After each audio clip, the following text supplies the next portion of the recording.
लोगों को रमज़ान की बहुत बहुत मुबारकबाद देना चाहूँगी। और यकीनन ये रहमतों और बरकतों का महीना है। मेरी अल्लाह से दुआ है कि आप सभी के लिए ये बाबरकत महीना सेहत व खुशियाँ लेकर आए और इस दुनिया में अमन व अमान कायम हो। आमीन। मेरा आज का टॉपिक है विमेंस हेल्थ इश्यूज़ इन रमज़ान। जैसा कि आप सभी को मालूम है कि रमज़ान के रोज़े हर मुसलमान के लिए एक फ़र्ज़ इबादत है और हम इसको इबादत समझकर ही रखते हैं। लेकिन जब भी हम अल्लाह की रज़ा के लिए कोई काम करते हैं तो हमें इसका इनाम भी मिलता है, दुनिया में भी और आखिरत में भी।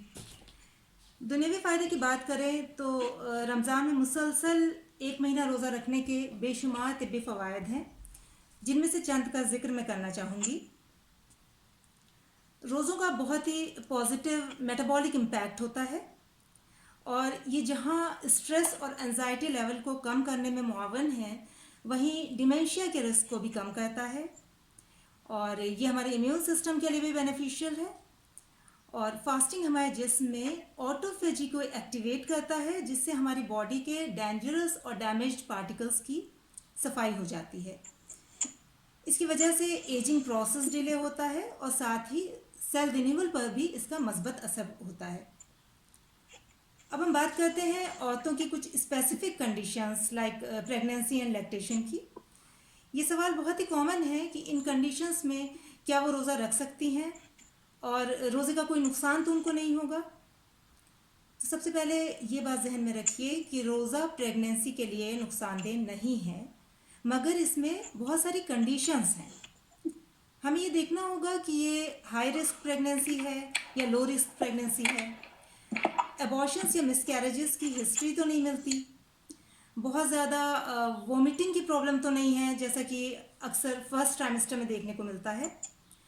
और हीमोग्लोबिन परसेंटेज तो बहुत लो नहीं है, या फिर इंक्रीज फ्रीक्वेंसी ऑफ यूरिनेशन, या कुछ लोगों को रिकरेंट यूटीआई की प्रॉब्लम होती है तो उनके लिए भी मुश्किल होता है। तो अगर दौरान हमल कोई फीमेल रोज़ा रखना चाह रही है तो सबसे पहले वो खुद को देखे कि वो फिट फील कर रही है या नहीं। फिर अपनी गायनिकोलॉजिस्ट से अपना रेगुलर चेकअप करवाती रहे और देखे कि रोज़ा रखने से उसका वज़न या बच्चे का वज़न तो नहीं कम हो रहा है, डिहाइड्रेशन तो नहीं हो रहा है, अनीमिक तो नहीं हो रही है वो, या बहुत ज़्यादा वीकनेस तो नहीं हो रही है उसको। और अगर सब कुछ ठीक है तो वो रोज़ा कंटिन्यू करे, लेकिन अगर कोई भी प्रॉब्लम लगे तो रोज़ा छोड़ दें और इस प्रॉब्लम को सॉल्व करने की कोशिश करें। अगर किसी को प्रेगनेंसी के दौरान डायबिटीज़ है या ब्लड प्रेशर या कोई cardiac problem, renal problem, UTI या रिकरेंट अबॉर्शन की हिस्ट्री मिलती है तो उसके लिए बेहतर है कि रोज़ा ना उस वक्त ना रखे, बाद में उसकी क़ज़ा रख ले। लेकिन हामिला ख़वातीन के लिए ज़रूरी है कि वो अगर रोज़ा रखती हैं तो रेगुलर फॉलोअप में रहें। दूसरी तरफ अगर कोई लैक्टेटिंग मदर है तो उसके लिए भी ये देखना ज़रूरी है कि रोज़ा रखने से अगर वो डिहाइड्रेशन का शिकार होती हैं, जिसकी वजह से मिल्क सिक्रेशन में कमी आ रही है, तो रोज़ा छोड़ना बेटर ऑप्शन है।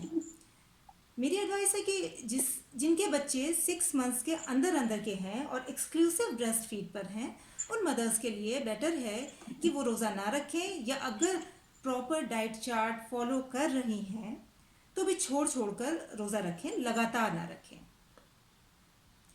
अब बात आती है कि इन कंडीशंस में अगर रोज़ा रखना है तो किस तरह की डाइट ली जाए। इनमें से ऐसे में उन ख़वातीन को अपना डाइट चार्ट इतना प्रॉपर रखना है कि अफ्तार से सहरी के दरमियान कम से कम 2 to 4 लीटर फ्लूइड ज़रूर लें और मुक़व्वी अग़ज़िया लें। फ्रेश एंड नेचुरल फूड को तरजीह दें और हाई प्रोटीन डाइट लें। प्रोसेस्ड फूड, फास्ट फूड, तली हुई चीज़ें और कार्बोनेटेड ड्रिंक से मुकम्मल परहेज़ करें। अपने खाने में फ्रूट्स और ड्राई फ्रूट्स को ज़रूर शामिल करें। बादाम, अखरोट, किशमिश, इंजीर, काजू, ये सब वगैरह बहुत ही मुफीद हैं। इन सब को थोड़ा थोड़ा लेकर ग्राइंड करके अगर दूध में पका लें और उसके बाद लें तो ये भी बहुत फ़ायदेमंद है। और रोज़ा खोलते वक्त कम से कम 2 खजूरें ज़रूर लें। और चूँकि ये गर्मी के रोज़े हैं तो इसमें तलबीने का इस्तेमाल भी बहुत अच्छा है, जिसे हम जौ की दलिया, दूध और शहद के साथ बनाते हैं। और खाने में रोटी को हल्के मसाले वाले पतले सालन से खाना या फिर दाल के साथ खाना सेहत के लिए अच्छा है। और दही भी एक बेहतरीन ग़िज़ा है। हाइड्रेटेड रहने के लिए फ्रूट जूसेस, मिल्क शेक, दूध है या सिकंजबीन है, लेमन या लेमू का शरबत वगैरह लेना चाहिए। और साथ ही सादा पानी का भी ज़्यादा से ज़्यादा इंटेक करना चाहिए। चलिए हम जनरल फीमेल्स की बात करते हैं। देखने में आता है कि अक्सर फीमेल्स ओबिसिटी का शिकार ज़्यादा होती हैं। अभी रिसेंटली स्पेन में एक सर्वे करवाया गया तो पाया गया कि वहाँ पर एडल्ट फीमेल सबसे ज़्यादा ओबिसिटी का शिकार हैं। हमारे यहाँ इंडिया में भी वेट गेन की प्रॉब्लम फीमेल्स में बहुत कॉमन है। तो ऐसी औरतों के लिए रमज़ान का महीना एक ब्लेसिंग है। रिसर्चेस से ये प्रूफ होता है कि रमज़ान के रोज़ों के बाद total cholesterol, high density lipoprotein, low density lipoprotein, blood glucose वगैरह इम्प्रूव होते हैं।